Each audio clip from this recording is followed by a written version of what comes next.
Let me ask you a politics question. I mentioned in the intro tonight that you say in the book really bluntly that your personal first choice for your running mate would have been Pete Buttigieg, and you praise him effusively.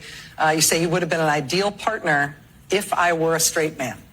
And you say effectively that demographically it was too much to ask of the American people to ask them to elect you with him as your running mate. I wonder if his reaction to that, since this part of the book has come out, if you've had any reflection on that, or I guess I'd ask you to just elaborate on that a little bit. It's hard to hear. Yeah. With you running as, you're the first woman elected vice president.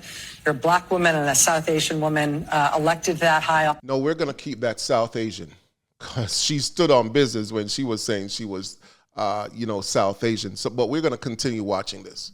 Very nearly elected president, to say that he couldn't be on the ticket effectively because he was gay. It's hard to hear. No. That's not what I said. That he couldn't be on the ticket because he is gay.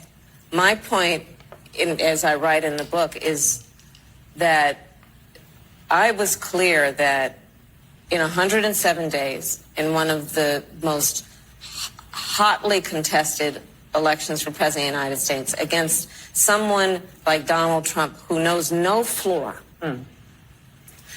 to be a black woman running for president of the United States and as a vice presidential running mate, a gay man. Y'all heard what she just said? First she attacked Donald Trump. We're going to keep playing it. First she attacked Donald Trump, and then she brought up the identity. Identity politics gets you nowhere. A black woman, remember when she was running, she was saying she was South Asian, until the black community came out and started pressing her, and putting it out there. Hold on, she ain't black? She looked black to me. Oh, you know what? I'm black too. See, this is what I'm talking about, man. Now she back to being black. With the stakes being so high, it made me very sad, but I also realized it would be a real risk. Woo! Y'all missed that? Let me bring it back. Y'all. To be a black woman running for president of the United States and as a vice presidential running mate, a gay man, with the stakes being so high, it made me very sad, but I also realized it would be a real risk. Y'all, did y'all catch the question to that? Let's bring back the question when she was asked this question, right?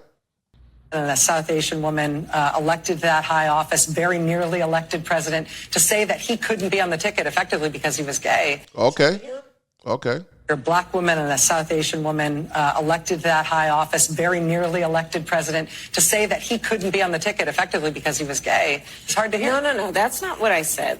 That he couldn't be on the ticket because he is gay.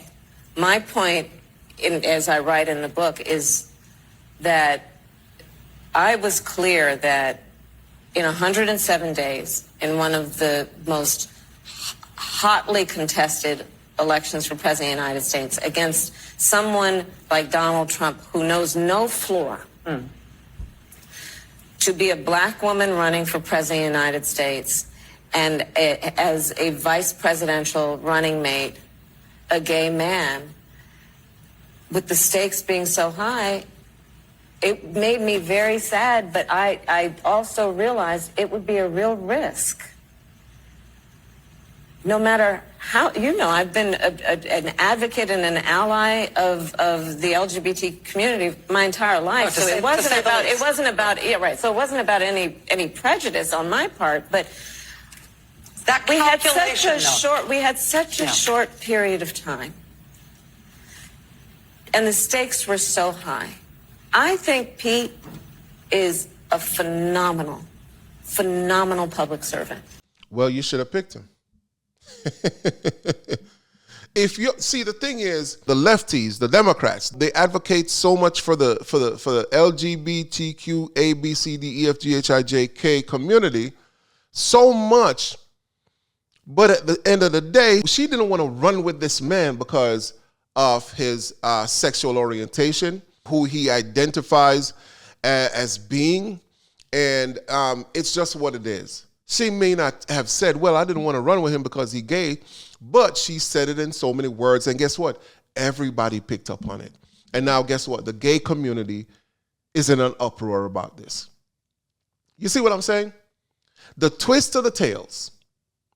She pretty much didn't run with this man. She didn't chose him as a running mate because of his sexual identity. That's what it is. And now she's trying to, shuck and dive her way out of it. We know what it is. Let's keep watching. And I think America is and would be ready for that. But when I had to make that decision with 2 weeks to go, and maybe I was being too cautious. I'll let our friends, we should all talk about that. Maybe I was. But that's the decision I made. And I, as with everything else in the book, I'm being very candid about that. Yeah. With a great deal of sadness about also the fact that it might have been a risk. Let me tell you, one thing I understand when it comes to Kamala Harris. She will slice and dice her way through, and she's going to hit you with that soft tone, and she's going to, look at you and try to kind of wheel you in with the eyes and with the expressions and so forth. But guess what? We're living in a different era right now. This is not the old time era where you use that and it worked. People are going to call you out. People are going to look at you in the eyes and say, look, I'm not falling for that bullshit shenanigans.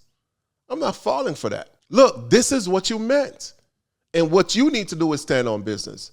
If you meant it, say it. No, I know if she had said it outright that this is not what I wanted and this, that. I understand what she's trying to do. She's trying to protect herself at this particular point. She's straddling above water. She's trying to stay afloat right about now because based on all the signals we've been seeing from her, it seems like, she want to take another chance and go at it again a second time around to run for the White House. But the thing is, these things, man, it will mess you up.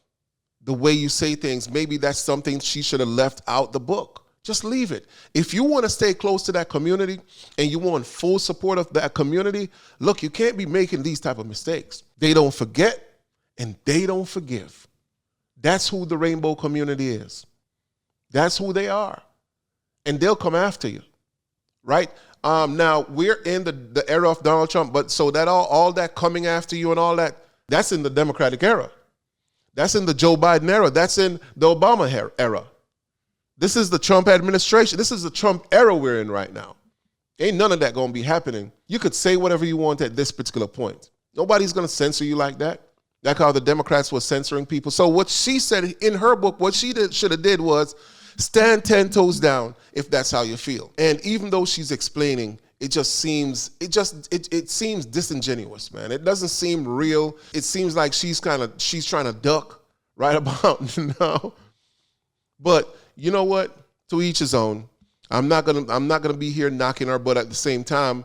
I'm gonna also speak the truth. And this is the reason why whatever you say, stand on it. This is one of the reasons why they love Donald Trump. This country loved Donald Trump so much because he says what he said and he stand on it. Ain't nobody gonna shift that man off his square. He's gonna stand 10 toes down on that. And that's what America voted for. They voted for a leader, not a follower. Make sure you hit the like button. That like button will help this video get out into the recommendations so more people like you can see it. Make sure you hit the subscribe button and chime in on these conversations that I'm having here on my channel. Hey, welcome to my channel, Around the Social. This is where I talk about what's happening around social media, not just politics, but everything in its entirety. All right, see you in the next video. As usual, God bless. Peace.